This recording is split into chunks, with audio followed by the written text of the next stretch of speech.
Please subscribe करें और देखें हॉरर एंटरटेनिंग वीडियोस। करण और उसकी पत्नी प्रिया दिल्ली के पागल खाने में पहुंचते हैं। एक पागल आदमी को वहां देखकर करण की आंखें भर आती हैं। तो उसकी पत्नी उससे पूछती है, क्या हुआ आपको? आप अक्सर यहाँ आते हैं और इस आदमी को देखकर आपकी आंखें भर जाती हैं। मैंने बहुत बार पूछा पर आपने आज तक नहीं बताया।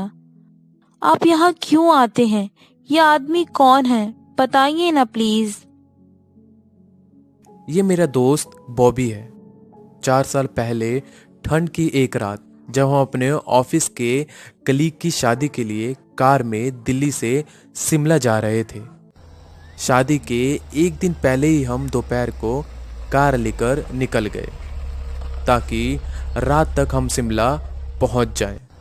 हम आधे रास्ते पहुंचे ही थे कि रास्ते में हमारी गाड़ी खराब हो गई, मगर किस्मत से हमें वहीं थोड़ी दूर पर एक मैकेनिक शॉप भी मिल गई। मगर गाड़ी को ठीक होने में काफ़ी समय लग गया और अंधेरा हो चला। तभी मैकेनिक ने गाड़ी ठीक करके कहा, भाई साहब, आप शिमला की तरफ जा रहे हैं? रात होने वाली है, आगे मत जाइए। आसपास के ही किसी होटल में ठहर के रात बिता लीजिए, कल सुबह चले जाइएगा। कुछ दिनों से अजीब अजीब सी घटनाएं सामने आ रही हैं। अच्छा होगा आप सुबह निकलें तो। मगर हम लोग भी ठान के आए थे कि आज ही शिमला पहुंचेंगे ताकि अगले दिन शादी एंजॉय कर सके।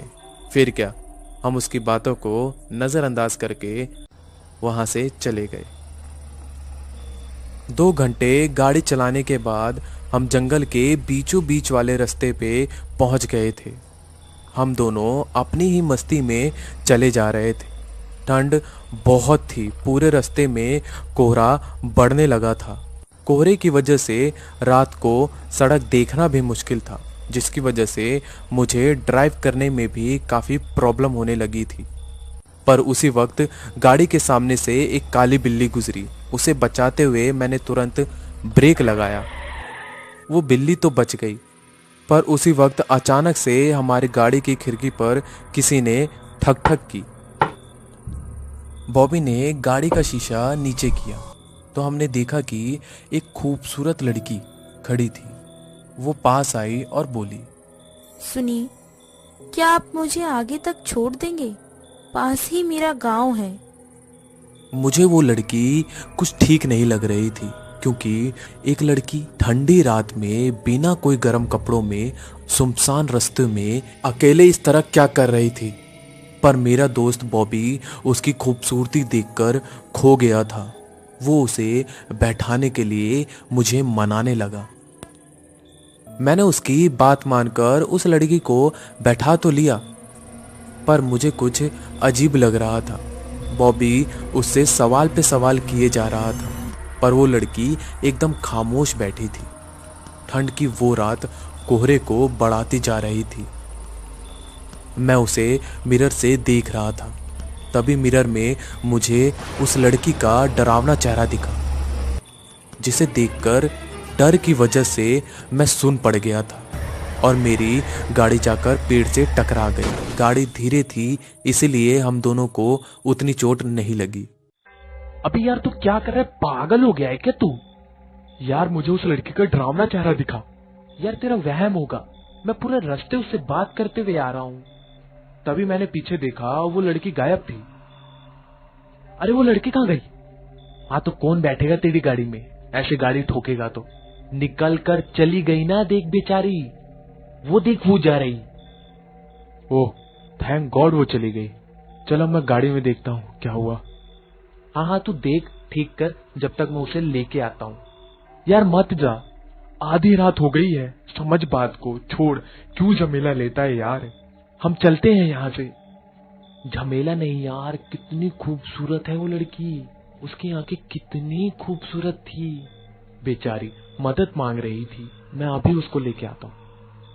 मेरे दोस्त बॉबी ने मेरी एक नहीं सुनी और वो उस खूबसूरत लड़की के पीछे चला गया। मुझे भी लगा कि शायद मेरा वहम ही हो और मैं गाड़ी ठीक करने लगा। कुछ देर बाद ठंड ज्यादा होने की वजह से गाड़ी में ही मेरी आंख लग गई। मेरी आंखें खुली तो मैंने देखा कि थोड़ी थोड़ी रोशनी हो गई थी और अब कोहरा भी कम था। बॉबी अब तक नहीं आया था। मुझे लगा कि वो कहीं उस लड़की के साथ ही तो नहीं चला गया, क्योंकि सुबह के 5 बज गए थे। मैं उसे आवाज लगाते लगाते आगे गया तो वहां भीड़ थी और भीड़ के बीच में बॉबी जख्मी हालत में पड़ा था। मैं उसे लेकर हॉस्पिटल पहुंचा। थोड़ी देर बाद बॉबी को होश आया, पर वो अजीब अजीब हरकतें कर रहा था। डॉक्टर ने मुझे कहा कि उसका मानसिक संतुलन बिगड़ गया है, वो अब पागल हो गया है। तब से आज तक वो इसी पागल खाने में है और मैं अक्सर उससे मिलने आता रहता हूँ। ठंड की उस रात में वो लड़की कौन थी? वो डरावना चेहरा मेरा वहम था या सच? बॉबी के साथ आखिर क्या हुआ? ये आज भी एक राज है। दोस्तों, अगर आपको हमारी ये वीडियो पसंद आई तो हमारे चैनल को प्लीज सब्सक्राइब कर दीजिए। आपके सब्सक्राइब करने से हमें मोटिवेशन मिलता है और हमारे वीडियोस को पूरा देखने के लिए आपका बहुत बहुत धन्यवाद।